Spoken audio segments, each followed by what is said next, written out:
मैं कितना यूजफुल हूँ, यूजलेस हूँ, उससे भी नहीं फर्क पड़ना चाहिए। क्योंकि मुझे पता है कि कब और क्या अंजी को ऑपरेशन के लिए करना चाहिए। नक्श की बात सुनकर सिर्फ भाग्या ही नहीं बल्कि अनिका के चेहरे पर भी हंसी आ गई थी। अच्छा, बताओ बताओ, हाँ क्या कर सकते हो अंजी को ऑपरेशन के लिए, या कुछ कर भी सकते हो, या सिर्फ हवा में बातें करनी आती है तुम्हें जो तुम हमेशा करते हो? हाँ, भाग्या की हंसी नक्श के कान में चुभने लगी थी। वो और बर्दाश्त नहीं कर पाया। उसने अपनी जेब से बैंक का चेकबुक बाहर निकाला और एक साइंड ब्लैंक चेक अनिका की तरफ बढ़ाते हुए बोला, अनिका, ये लो, तुम्हारे लिए, मतलब अंजी को ऑपरेशन के लिए। मुझे पता है कि रकम ज्यादा होगी तो कैश तो नहीं चलेगा, नहीं तो मैं कैश दे देता। अमाउंट भी मुझे पता नहीं, तो मैंने ब्लैंक चेक पे साइन कर दिया तुम्हारे लिए। नक्श की बात सुनकर अनिका शॉक थी। उसी स्टेट में उसने नक्श के हाथ से वो ब्लैंक चेक ले तो लिया, लेकिन उसे समझ नहीं आ रहा था कि वो रिएक्ट कैसे करे। दूसरी तरफ भाग्या ये सीन देखकर और भी जोर से हंसने लगी और उसे लगा जैसे नक्श तो वाकई में बहुत बड़ा बेवकूफ है जो उसके कहने पर कुछ भी हरकतें कर रहा है। भाई साहब, अंजी को ऑपरेशन को बचाना है, बेचना नहीं है। और तुम्हें पता है ना कि ब्लैंक चेक देने से कुछ फायदा नहीं है, बैंक में पैसे होने चाहिए, और तुम्हारे पास तो इतना माल है नहीं। हाँ, हम सबको पता है तुम्हारे बैंक में कितने पैसे हैं। देख लिया तुमने, अब वापस दे दो प्लीज। और ये बताओ, तुम्हारे पास माल है? नहीं, लेकिन अभी भाग्या ने बोलना शुरू ही किया कि तभी नक्श ने उसे बीच में ही टोकते हुए कहा, इसके बाद खुद खर्च करने के लिए नहीं होता ना, वो फ्री में ज्ञान नहीं बांटता, ठीक है? भाग्या की गुस्सैल आंखें नक्श को ऐसे घूरने लगी जैसे मानो अभी नक्श का खून ही कर बैठेगी। लेकिन अब भाग्या के पास बोलने के लिए कुछ नहीं था। भाग्या की बोलती बंद करने के बाद नक्श ने अनिका को देखा, जो अभी भी नक्श की बात पर यकीन नहीं कर पा रही थी। वो उस ब्लैंक चेक को साइड में ही रखने वाली थी कि तभी नक्श ने कहा, अनिका एक सेकंड प्लीज।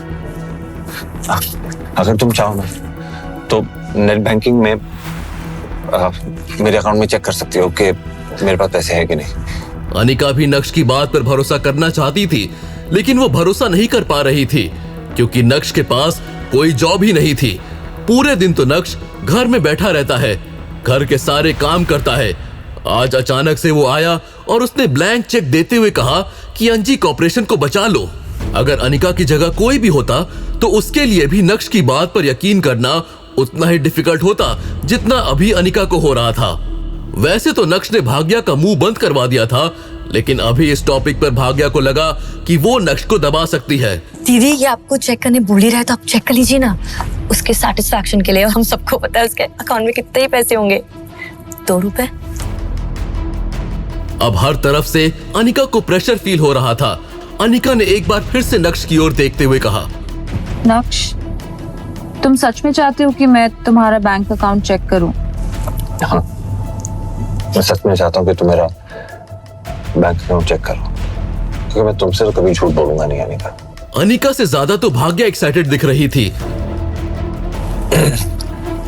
तुम क्या लैपटॉप के अंदर ही घुस जाओगी क्या? बैठ जाओ आराम से, देख रही है ना, बैठो। तुरंत ही नक्श ने अनिका को कस्टमर आईडी बताया और धीमी आवाज में बोला, वैसे पासवर्ड तुम्हारा बर्थ डेट है। पासवर्ड एंटर करने के बाद जैसे ही बैंक की साइट ने उस अकाउंट का बैलेंस दिखाया, वैसे ही अनिका के तोते उड़ गए। उस अकाउंट में पूरे 5 करोड़ रुपए थे। जब भाग्य की नजर लैपटॉप स्क्रीन पर गई तो उसका मुंह भी खुला का खुला रह गया था। ये कैसे हो सकता है? How is this possible? कहते हुए भाग्या पूरी तरह से शॉक नजर आ रही थी। इसी बीच चित्रा भी घर आ गई और जब उसने ये सिचुएशन देखी तो वो तुरंत ही बोली, क्या हो गया?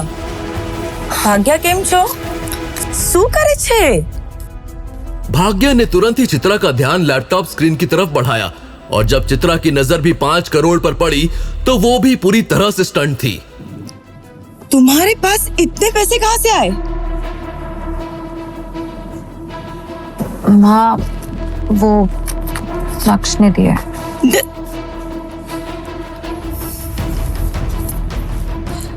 तुम्हारे पास इतने पैसे कहाँ से आए? आई एम सॉरी, मैं वो बता नहीं सकता आपको, लेकिन हाँ ये जरूर बता सकता हूँ कि जहाँ से भी आए हैं कोई गलत सोच से नहीं आए हैं, तो इसका इस्तेमाल कर सकते हैं। अनिका, तुम इन पैसों का आंख बंद करके इस्तेमाल कर सकती हो, सच में। ये बोलने के बाद नक्श ने अपनी एक नजर भाग्य पर डाली और बोला, भाई बड़े बेशरम लोग हैं यहाँ पे, इतनी बेइज्जती होने के बावजूद यहीं खड़े हुए, लगता है और कोई काम धंधा नहीं है। क्या करें, सारा काम मुझे ही करना पड़ रहा है आजकल। ये सुनकर भाग्या पूरी तरह से स्टंट रह गई थी। जिस आदमी के मुंह में पहले जुबान नहीं थी, आज वही जुबान कैंची की तरह चल रही थी। शर्म और गुस्से के मारे भाग्या का चेहरा पूरा लाल हो गया था। इससे पहले कि भाग्या कुछ बोले, अनिका ने नक्श का हाथ पकड़ा और तुरंत ही उसे बेडरूम में ले गई। अरे अनिका, नक्श, सच सच बताओ, तुम्हारे पास ये पैसे कहाँ से है? यहाँ पे कोई नहीं है। अनिका छोड़ो ना, मैं वैसे भी बहुत थक गया हूँ, मैं बाद में बात करूंगा। बताओ, ये पैसे कहाँ से आए तुम्हारे पास? नक्श ने अनिका के चेहरे पर टेंशन वाला रूप देखा, लेकिन मन ही मन नक्श को यह सब बहुत अच्छा लग रहा था। पहली बार अनिका ने नक्श का हाथ पकड़ा था। पहली बार अनिका को नक्श ने इतनी चिंता करते हुए देखा था। अनिका को नक्श की ही चिंता थी ना? शायद। थोड़ा सोचने के बाद नक्श ने सोचा कि क्यों ना अनिका के सामने अपना सच लेकर आया जाए। नक्श ने अनिका से कहा, अगर मैं ये कहूं कि मैं एक बहुत बड़ी कंपनी का बॉस हूं और ये पैसे मेरे लिए कुछ नहीं, तो क्या तुम मेरा यकीन करोगे? नक्श की बात सुनकर तुरंत ही अनिका ने नक्श का हाथ छोड़ा और नफरत भरी नजरों से नक्श की ओर देखते हुए कहा, नक्श, मजाक करने की जरूरत नहीं है। मुझे सच सच बताओ, ये पैसे कहाँ से आए?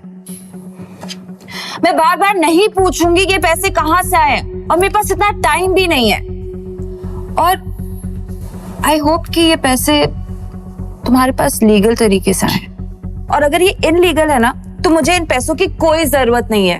मेरी कंपनी बर्बाद हो जाए तो हो जाए, आई डोंट केयर। और मुझे ना तुम्हारी वजह से किसी और मुसीबत में नहीं फंसना है। I am done. अनिका मेरी बात सुनो, तुम्हें इसकी फिक्र करने की कोई जरूरत नहीं है। आई प्रॉमिस कि ये जो पैसे हैं ये लीगल सोर्स से हैं, लीगल तरीके से, तुम बेझिझक इसका इस्तेमाल कर सकते हो। प्लीज इसे खर्च करो और अपनी यानी अंजी कॉर्पोरेशन को घर से बाहर निकालो। अनिका अभी भी नक्श को शक की नजरों से घूर रही थी।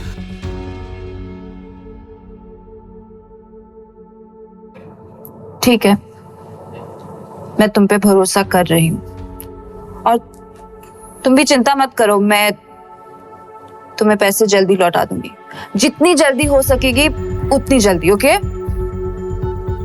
Thank you. You welcome. नक्श ने अपना हाथ हिलाया और सबसे पहले कमरे से बाहर निकला। बाहर आकर नक्श ने देखा कि भाग्या तो वहां से जा चुकी थी। ये जानकर नक्श को अच्छा नहीं लगा। शायद नक्श भाग्या की और खिंचाई करना चाहता था। तभी इतने में चित्रा वहां आई और उसने फिर से नक्श से पूछा, नक्श, तुम्हारे पास 5 करोड़ रुपए कहां से आए? इतने में अनिका ने अपनी माँ को साइड में किया और उसके कान में कुछ बोलने लगी। उसके बाद से चित्रा ने कोई सवाल जवाब नहीं किए। हालांकि नक्श के प्रति उसका एटीट्यूड पहले से थोड़ा जेंटल हो गया था। दूसरी तरफ अब सूरत शहर की ही नहीं बल्कि पूरे गुजरात की काया पलट होने वाली थी। भानुशाली ग्रुप में नए सीईओ की एंट्री हो गई थी।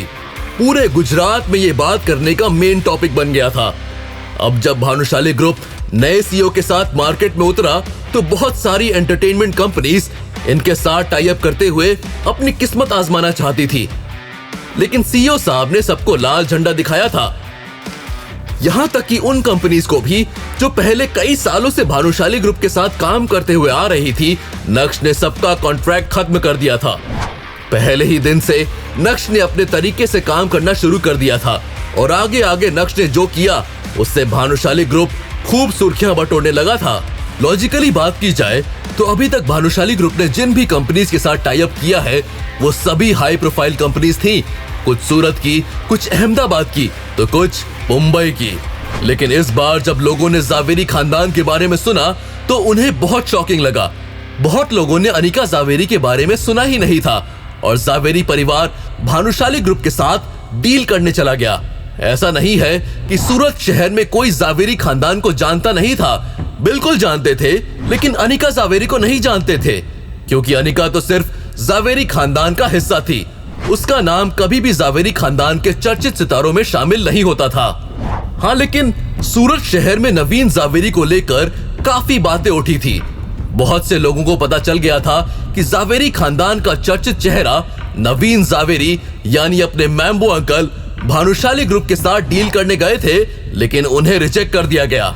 लोग बहुत ही ज्यादा कंफ्यूज थे। जब जावेरी खानदान के सबसे पावरफुल इंसान नवीन जावेरी को रिजेक्ट कर दिया, तो फिर भला ये अनिका जावेरी भानुशाली ग्रुप जाकर कौन सा तीर मार लेगी? भानुशाली ग्रुप का नया सीईओ आखिर सोच क्या रहा है? क्या वो बड़ी हाई प्रोफाइल कंपनीज की जगह अब क्या छोटी छोटी कंपनीज के साथ काम करना चाहता है? कुछ ऐसे ही सवाल लोगों के मन में उठने लगे थे। ये सारे सवाल सिर्फ लोगों के मन में ही नहीं, बल्कि अब तो अनिका जावेरी के मन में भी उठने लगे थे, क्योंकि उसे भी कुछ समझ में नहीं आया कि उसके साथ हुआ क्या। जिस दिन वो पार्टनरशिप की बात करने भानुशाली ग्रुप गई, तो नए सीईओ से उसकी कोई मुलाकात नहीं हुई, लेकिन उसके हाथों में सीधा कॉन्ट्रैक्ट थमा दिया गया। सब कुछ बहुत स्मूथली हुआ, इतना स्मूथली कि अनिका को लगने लगा कि कहीं वो सपना तो नहीं देख रही है।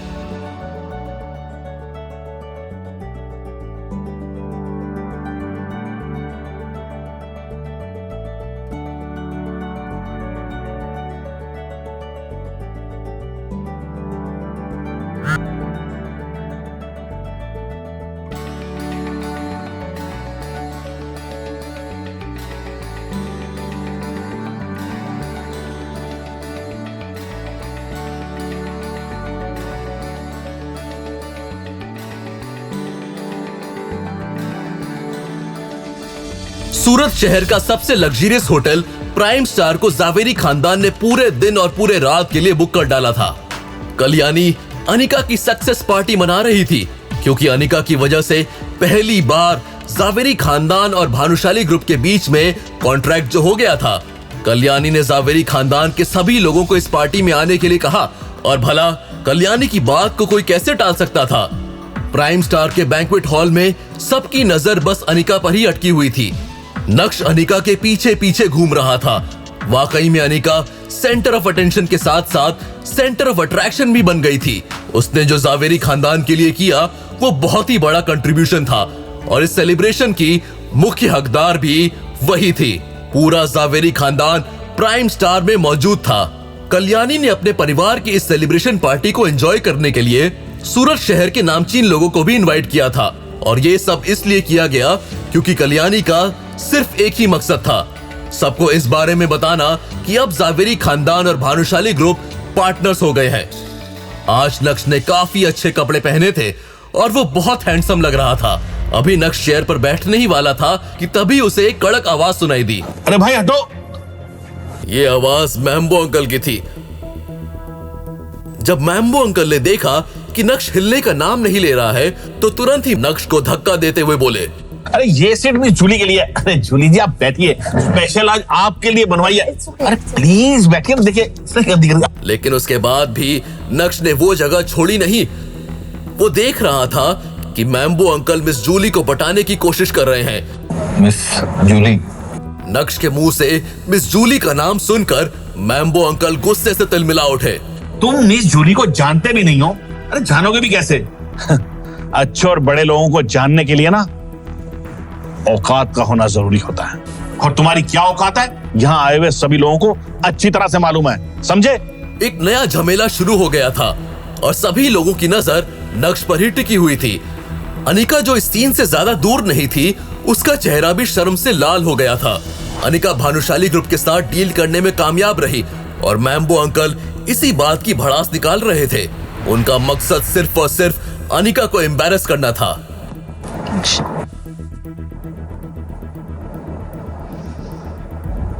तुम्हें क्या हो गया आज अनिका? तुम ठीक तो हो? अनिका ने अपना सिर हिलाया और मन ही मन सोचने लगी कि नक्श को अपनी जगह मिस जूली को दे देनी चाहिए। अनिका फालतू के लफड़े नहीं चाहती थी। ऊपर से मैम्बो अंकल कल्याणी के फेवरेट थे, इसलिए कल्याणी भी उन्हीं का साइड लेने वाली थी। नक्श का साइड लेने वाला कोई नहीं था, इसलिए अनिका चाहती थी कि नक्श फालतू की बहस ना करे और अपनी जगह चुपचाप दे दे। वैसे तो चित्रा ने कुछ भी नहीं कहा, लेकिन उसके चेहरे के लुक्स भी बदल गए थे। मिस जूली कल्याणी की गेस्ट थी और देसाई परिवार से ताल्लुक रखती थी। देसाई परिवार सूरत शहर की टॉप फैमिलीज में से एक था। उनका हीरे का बिजनेस था। चित्रा बहुत अच्छे से जानती थी कि कल्याणी के दिल में ऐसे लोगों के लिए एक अलग ही जगह थी, और अगर नक्श ने मिस जूली को ऑफेंड किया तो उसका सीधा असर अनिका पर पड़ेगा। हालांकि नक्श को सिर्फ अपनी बीवी अनिका की पड़ी थी। इतना कुछ होने के बाद भी नक्श अपनी जगह मिस जूली को देने के लिए तैयार नहीं था, और ये देखकर मैम्बो अंकल का गुस्सा 7वें आसमान पर पहुंच गया। तुम्हें इंसानी भाषा समझ नहीं आती ना? नहीं। अरे कितनी देर से चिल्ला रहा हूं कि ये जगह मिस जूली के लिए है, लेकिन तुम्हारे कानों पर जूं तक नहीं रेंगती। अगर ये जगह तुम मिस जूली को दे दोगे तो आसमान नहीं टूट पड़ेगा, ये जमीन नहीं फट जाएगी, तुम्हारा कोई नुकसान नहीं होगा। अरे उठो यहां से। मिस जूली ने चौंकते हुए पहले मैम्बो अंकल को देखा और उसके बाद गुस्से वाली नजरों से नक्श को घूरने लगी थी। मामला बढ़ता जा रहा था और कल्याणी को भी इसकी भनक लग गई थी। कल्याणी की आंखें भी इसी मैटर पर टिकी हुई थी।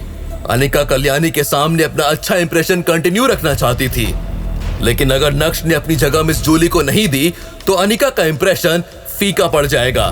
मन ही मन ये सोचते हुए अनिका ने तुरंत ही नक्श की ओर देखा और अपने प्यार भरे अंदाज में बोली, नक्श, नक्श, सुनो ना, तुम वहां बैठ जाओ मेरे साथ। ये सीट मिस जूली को दे दो प्लीज।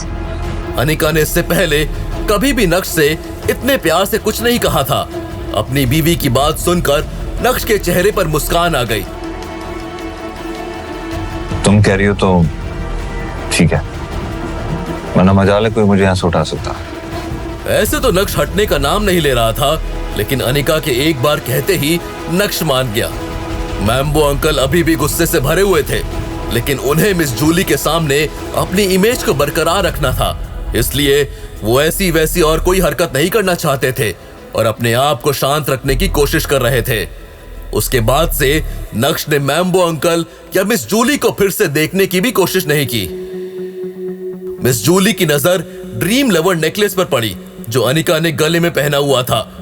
उसकी भी ख्वाहिश थी कि एक दिन उसके गले में भी ड्रीम लवर नेकलेस हो। अब उसे अनिका से और भी ज्यादा जलन होने लग गई। जब अनिका ने देखा कि मिस जूली लगातार उसे ही घूरे जा रही है तो उसे थोड़ा अटपटा सा लगा। तुरंत ही अनिका मिस जूली की तरफ बढ़ी। मिस जूली, मैं काफी टाइम से देख रही हूँ आप मुझे देख रही थी, कुछ अजीब लग रहा है क्या? I am so sorry Anika. दरअसल मैं आपसे ये पूछना चाहती थी कि आपने जो ये आपके गले में ड्रीम लवर नेकलेस पहना है वो कहाँ से खरीदा है? मिस जूली की आंखों में अपने प्रति जलन देखकर अनिका बहुत ज्यादा सेटिस्फाइड फील कर रही थी। उसने एक्सपेक्ट नहीं किया था कि मिस जूली जैसी जवान और अमीर खानदान से ताल्लुक रखने वाली लड़की को उससे जलन होगी। ये सोच सोच कर ही अनिका को मजा आ रहा था। वो एक्चुअली मेरे दोस्त ने गिफ्ट किया। मिस जूली की नजर ड्रीम लवर से हट ही नहीं रही थी। Anika, can I ask you something? If you don't mind, क्या आप अपने दोस्त को बोलकर प्लीज मेरे लिए भी सेम नेकलेस अरेंज कर सकते हो क्या? ये बोलने के बाद मिस जूली को लगा कि शायद अनिका उसके प्रपोजल को तुरंत ही रिजेक्ट कर देगी, इसलिए तुरंत ही मिस जूली ने फिर से बात को आगे बढ़ाते हुए कहा, डोंट वरी, मैं उसे फ्री में हेल्प करने के लिए नहीं कह रही हूँ। उसने ये हार कितने में खरीदा, मैं उसका डबल दे दूंगी। डबल पैसा? आजू बाजू जितने भी लोग बैठे थे, जब उन्होंने मिस जूली और अनिका की कन्वर्सेशन सुनी तो वो सभी शॉक्ड रह गए थे। एक असली ड्रीम लवर नेकलेस की प्राइस 10 करोड़ रुपए से भी ज्यादा थी, और यहाँ मिस जूली डबल पैसा यानी 20 करोड़ रुपए देने की बात कर रही थी। गजब। लेकिन अनिका पूरी तरह से खामोश थी। ना जाने वो किन ख्यालों में खो गई थी। उसे समझ नहीं आ रहा था कि वो मिस जूली की बात का क्या जवाब दे। जब चित्रा ने देखा कि उसकी बेटी से कुछ भी बोला नहीं जा रहा है तो तुरंत ही चित्रा बीच में आई और बोली, अनिका, सोच क्या रही है? चल मिस जूली की मदद कर। चित्रा की हरकत से अनिका होश में आई और तभी उसे एहसास हुआ कि सभी लोग उसे ही देख रहे हैं। अपने होठों को दांतों में दबाते हुए अनिका ने अपने बैग से फोन बाहर निकाला। क्योंकि सभी लोग अनिका के सर पर बैठे थे, इसलिए अनिका ने किसी का नंबर डायल किया। नक्श जो ज्यादा दूर नहीं था, वो अनिका के एक्शंस देखकर मुस्कुरा रहा था। वो गैस कर सकता था कि अनिका किसे कॉल करेगी। अगर नक्श का गैस गलत नहीं है तो अनिका विहान बजाज को ही कॉल करेगी। जब अनिका ने देखा कि मिस जूली पैशनेटली उसी को घूर रही है, तो अनिका ने कॉल को लाउडस्पीकर पर रख दिया। जब चित्रा ने अनिका की मोबाइल स्क्रीन पर विहान का नाम देखा तो वो एकाएक चौंक उठी। ओह, तो ये विहान है जिसने अनिका को नेकलेस दिया है। अगर ये बात नक्श को पता चल गई तो मुझे भी नहीं पता कि क्या होगा। बस नक्श अनिका से इस बात को लेकर आर्ग्यू ना करे।